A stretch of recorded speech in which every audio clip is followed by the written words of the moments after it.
The moment the world let go, I did not know I was dying when the pain first arrived.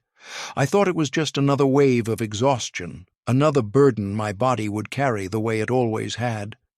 Then the room began to thin, as if reality itself was losing weight, and the sounds around me stretched into long echoes.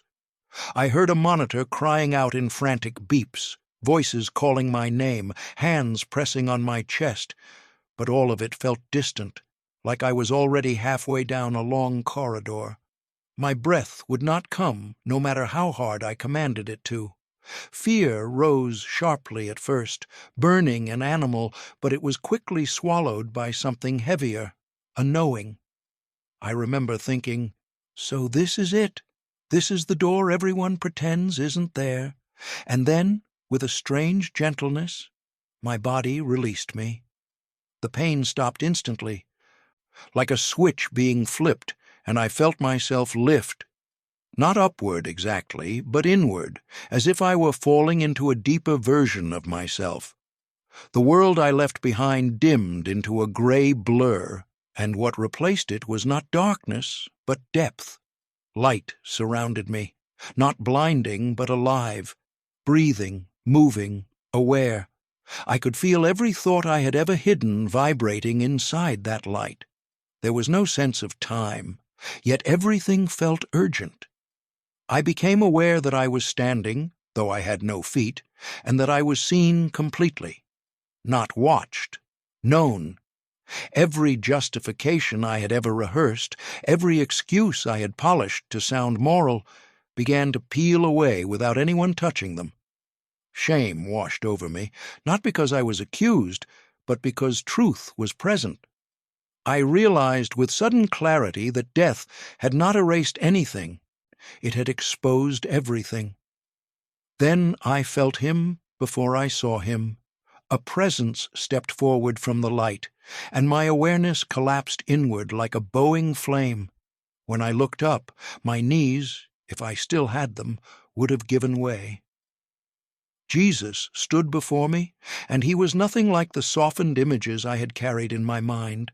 His eyes held oceans of mercy, yes, but also a fire so pure it terrified me.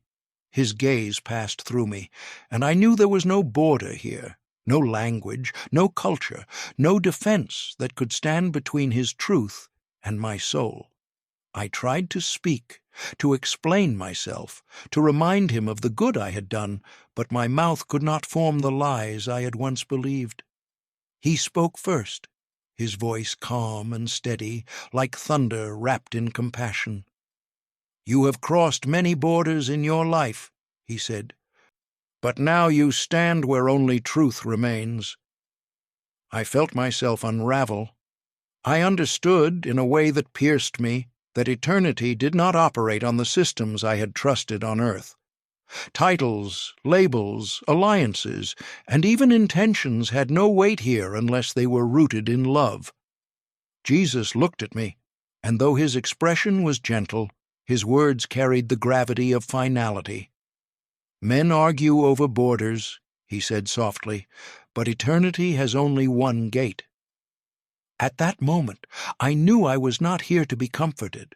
I was here to be measured.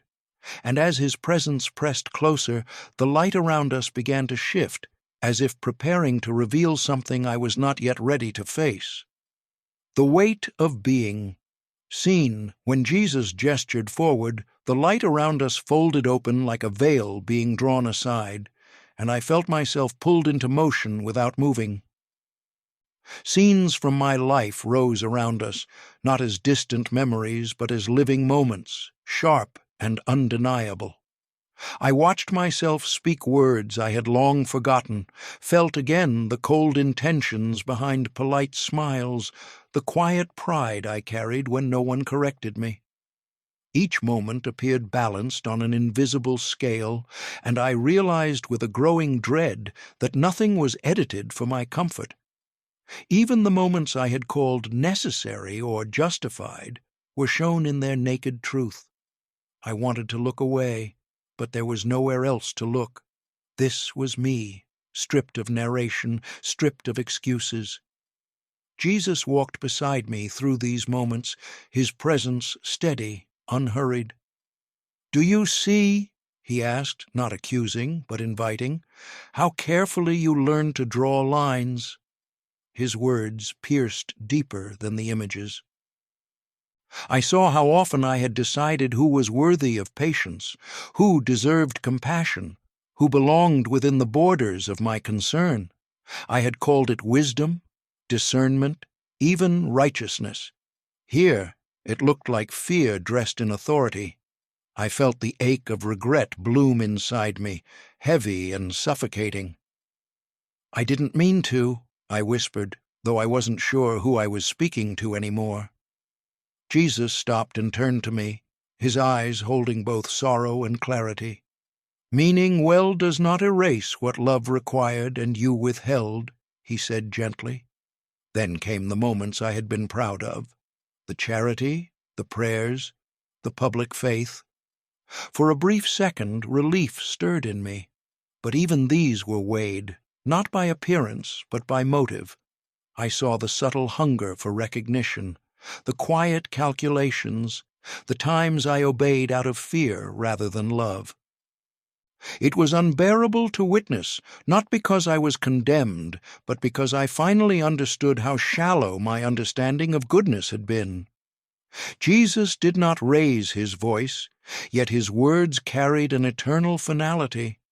"Truth is not cruel," he said.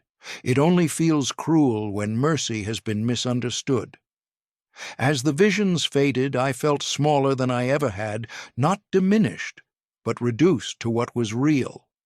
There was no anger in him, no disappointment the way humans carry it, only a firm, unmovable justice wrapped in compassion. I realized then that judgment here was not about punishment first. It was about alignment, about whether my life had bent toward love or curved endlessly inward. Fear trembled through me as I looked at him, understanding at last that the gate ahead was not unlocked by belief alone, but by a heart transformed by truth. And as the light around us deepened, I sensed we were moving closer to that gate, closer to a decision that would echo longer than any life I had known. The gate that has no shadow. The light changed again, growing warmer and sharper at the same time, as if dawn and fire had merged into one living presence. Ahead of us stood the gate, not towering or ornate as I had imagined in life, but simple, radiant, and unmistakably final. It did not cast a shadow, and somehow that frightened me more than any darkness could have. I understood without being told that nothing false could pass through it. No disguise could survive its nearness. The air itself seemed to hum with holiness, and I felt every remaining fragment of self-deception tremble inside me like a dying ember. Jesus stopped just short of the gate, and for the first time I sensed the immensity of what lay beyond without being allowed to see it fully. Love poured from that threshold in waves so intense it nearly broke me. It was not sentimental or indulgent. It was pure, demanding, alive. I felt drawn toward it with a longing so deep it felt older than my life, older than time. "This is the home you were made for," Jesus said, his voice carrying both invitation and warning. "But nothing enters here unchanged." I wanted to fall at his feet, to beg, to promise I would be better, truer, more loving. But I knew promises belonged to time, and time was no longer mine. I asked the question that had been burning inside me since the moment I left my body. "Lord," I said, my voice trembling, "is there mercy for someone like me?" Jesus turned fully toward me then, and his gaze softened, though its intensity did not fade. "Mercy is why I stand before you," he replied, "but mercy does not erase truth. It fulfills it."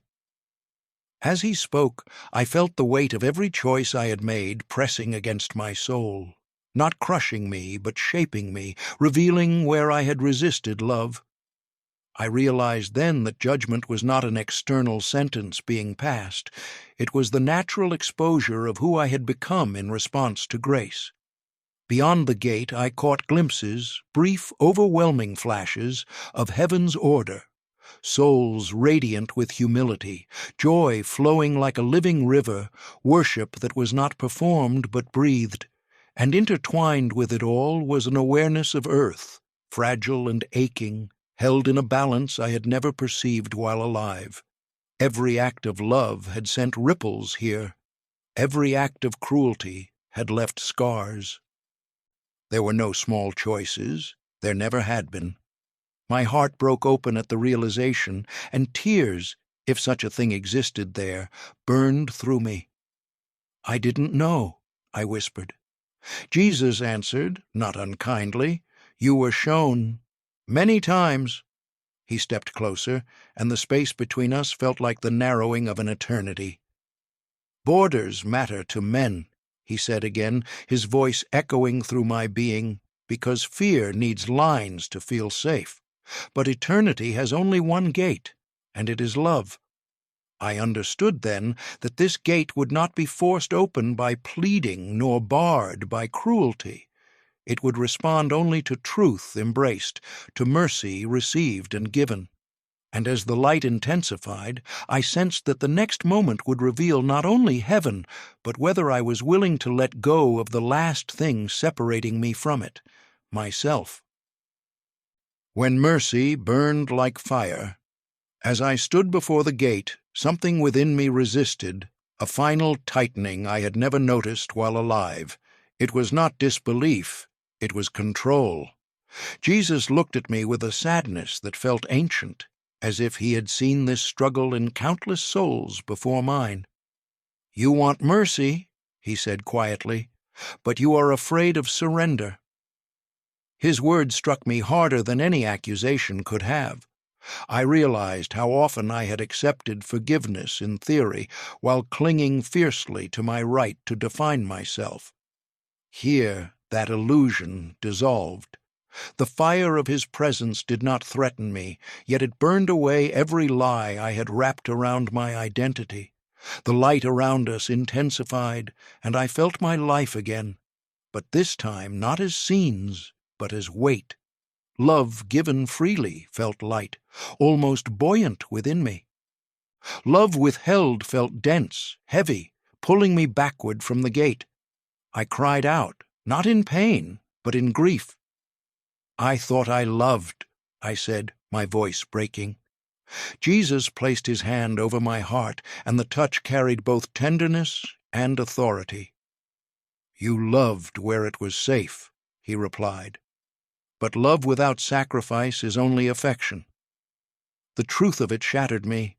I saw the faces of those I had dismissed, judged, or ignored in the name of being right, and I felt their absence like missing limbs.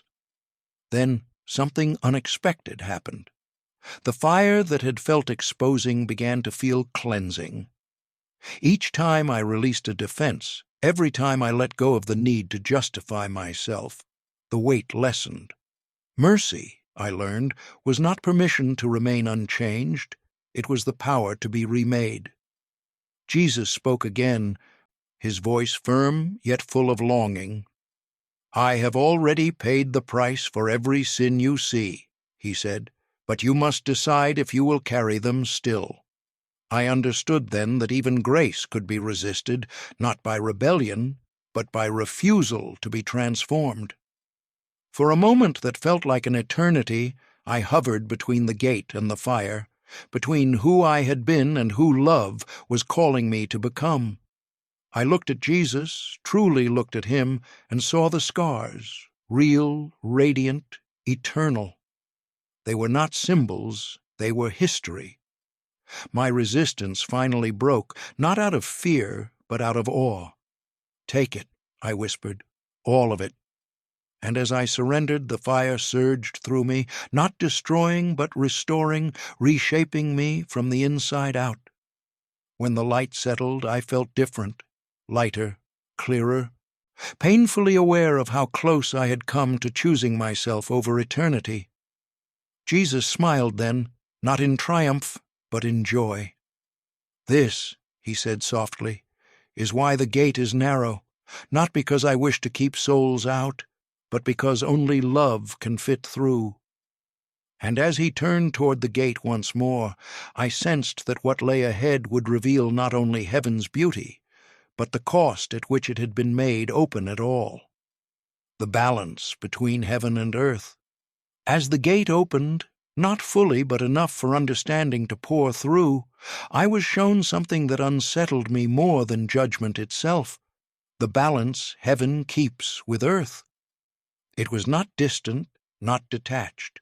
Every prayer, every injustice, every quiet act of love formed currents that moved between the two realms like breath between lungs. I saw cities glowing faintly where compassion still lived, and others dimmed by violence justified as necessity. Jesus stood beside me as these visions unfolded, and I realized heaven was not ignorant of earth's suffering, nor indifferent to it. "Nothing is unseen," he said. "Nothing is forgotten, but everything is weighed." I watched lives intersect in ways I had never imagined while alive. A single word spoken in impatience had sent pain rippling through generations. A moment of mercy had quietly saved a soul from despair. The scale was not dramatic the way humans make judgment dramatic.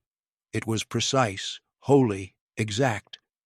I trembled when I saw my own life within this balance, not isolated, but woven into countless others. My choices had tilted things, sometimes toward light, sometimes toward shadow. "You thought your life was small," Jesus said, reading the thought before I could form it. "But no soul is small when eternity is listening." Then he showed me something that broke me open all over again. The way heaven grieves, not with despair, but with aching restraint. I felt the sorrow of prayers unanswered because hearts were closed, of mercy rejected because pride felt safer. I felt Jesus' grief most of all, not sharp, but enduring, the sorrow of love that never stops reaching. "Judgment," he said, "is not the opposite of love. It is love refusing to lie." Those words lodged deep within me. I understood then why eternity could not be governed by human logic. Mercy without truth would dissolve into chaos. Truth without mercy would crush every soul. Here they existed in perfect tension, like justice held in gentle hands. As the vision faded, the gate before me glowed brighter, and I sensed that I was being brought closer, not just physically, but inwardly. Yet I also felt a warning settle into my spirit. What I had seen was not meant only for me. "If you return," Jesus said quietly, and the word "if" echoed louder than thunder, "you will carry this knowledge. You will no longer be able to claim ignorance." The weight of that responsibility pressed on me harder than fear of judgment ever had. To know the balance, to glimpse eternity's scale, was to be forever changed. I looked again at the gate, then back at Jesus, understanding at last that eternity was not about escape. It was about alignment. Heaven did not erase earth, it answered it. And as I stood there, suspended between realms, I realized the most shocking truth of all. Love was not the soft option I had once believed. It was the heaviest force in existence, and it was about to ask something of me that would echo far beyond this moment. The question that silenced me. Jesus led me away from the gate just enough for the light to soften, and I sensed that a decision hovered close, waiting to be spoken. The atmosphere grew still, reverent, as if all of heaven paused to listen. He looked at me, not as judge now, but as shepherd, and asked a question so simple it undid me completely. "Do you love me?" There was no thunder in his voice, no pressure, no demand for performance. Yet the weight of it crushed every shallow definition of love I had ever carried. I realized instantly that he was not asking whether I admired him, believed in him, or spoke his name. He was asking whether my life had bent toward him when no one was watching. I tried to answer quickly, instinctively, the way I had on earth. Yes, Lord. But the words caught in my chest, because here language could not outrun truth. Images surfaced again, moments when loving him would have cost me comfort, reputation, certainty, and I had chosen safety instead. My silence stretched, and I felt exposed, not by accusation, but by honesty. Jesus did not interrupt.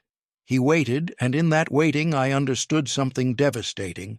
Eternity is patient, but it is not rushed by fear.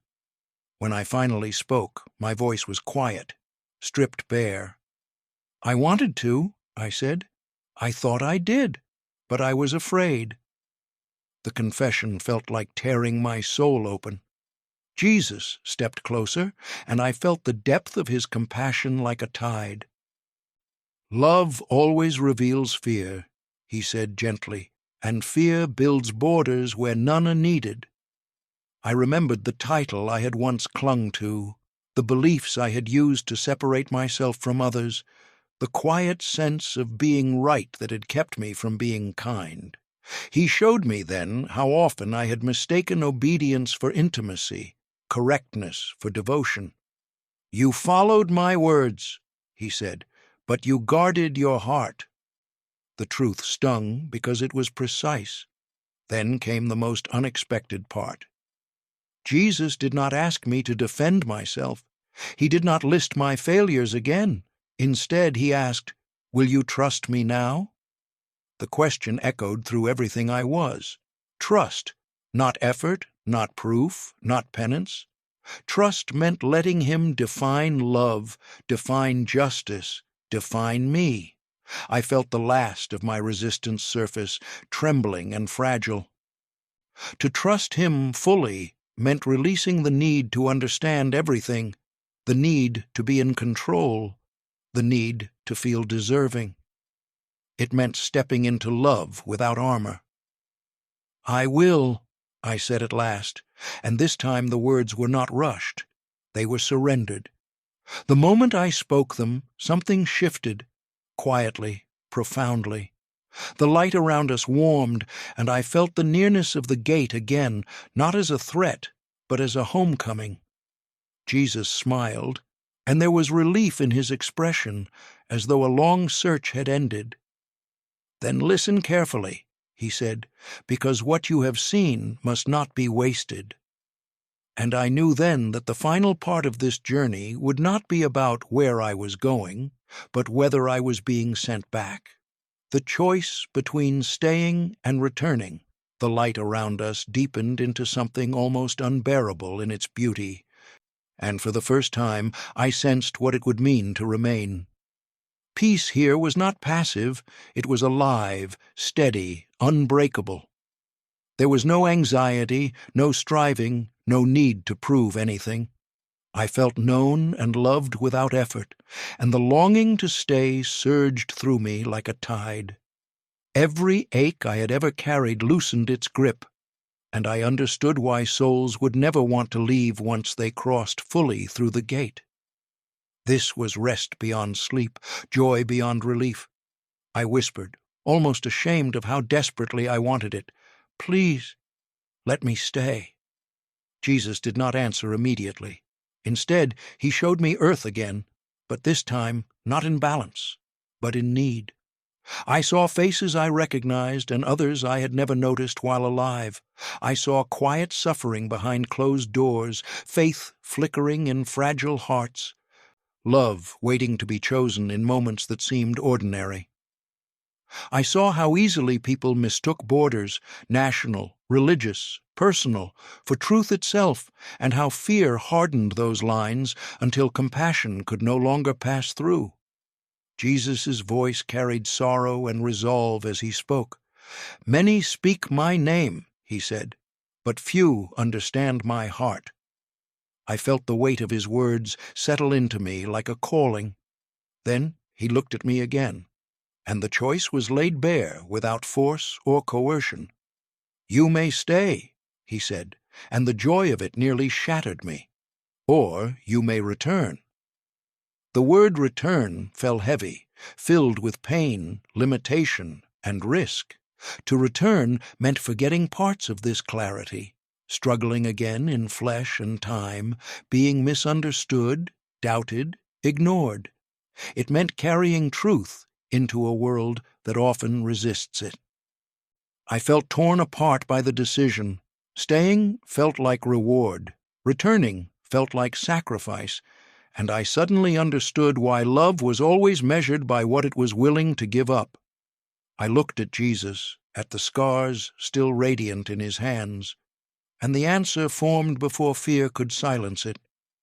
"You returned for us," I said softly, "even knowing what it would cost."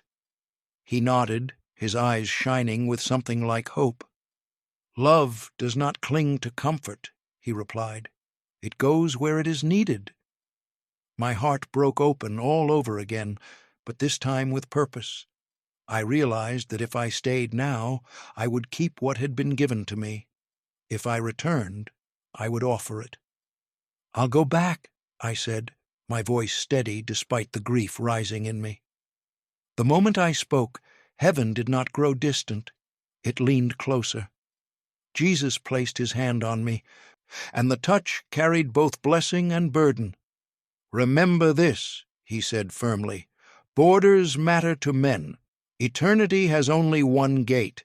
Teach them to choose love before they reach it."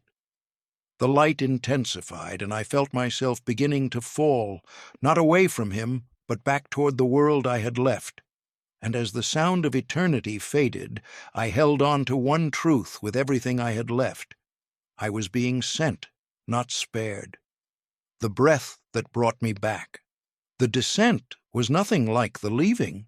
Where my death had felt like release, returning felt like compression, like being poured back into a shape that was suddenly too small. The light dimmed rapidly, not vanishing, but retreating behind layers of weight and noise. Pain returned in a rush, sharp and overwhelming, crashing into me all at once. My chest convulsed, air tearing back into my lungs like fire, and I heard shouting, urgent, frantic, alive. I woke with a scream locked in my throat and tears already burning my eyes, my body trembling as if it had been pulled from deep water. The world was loud, harsh, unfinished, but I was back. For a long moment, I could not speak.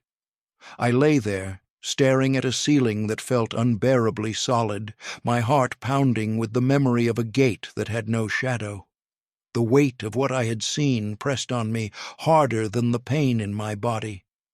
I knew I would forget details, the exact warmth of the light, the sound of Jesus' voice, but I also knew the truth itself would not fade.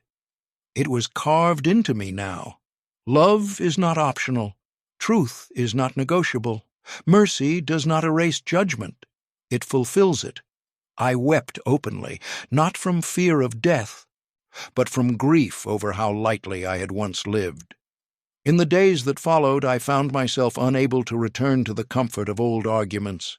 The borders I once defended so fiercely now looked thin, fragile, almost cruel. I saw people differently, less as categories, more as souls moving toward a gate they could not yet see. Every act of kindness felt urgent. Every refusal to love felt eternal in its consequence. I remembered Jesus' words with a clarity that cut through me. Eternity has only one gate, and I understood at last that this was not a warning meant to terrify, but an invitation meant to awaken. I do not claim to have returned perfected. I returned trembling, humbled, and painfully aware of how easily love can be postponed. But I speak now because silence would be betrayal. Death did not show me a God eager to condemn. It showed me a God unwilling to lie, a Christ whose mercy burns because it must heal deeply, or not at all. When my time comes again, I know where I will stand, and I know what will matter.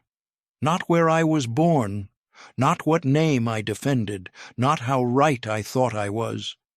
Only whether I learned, at last, to love without borders, before I reached the gate that has always been waiting.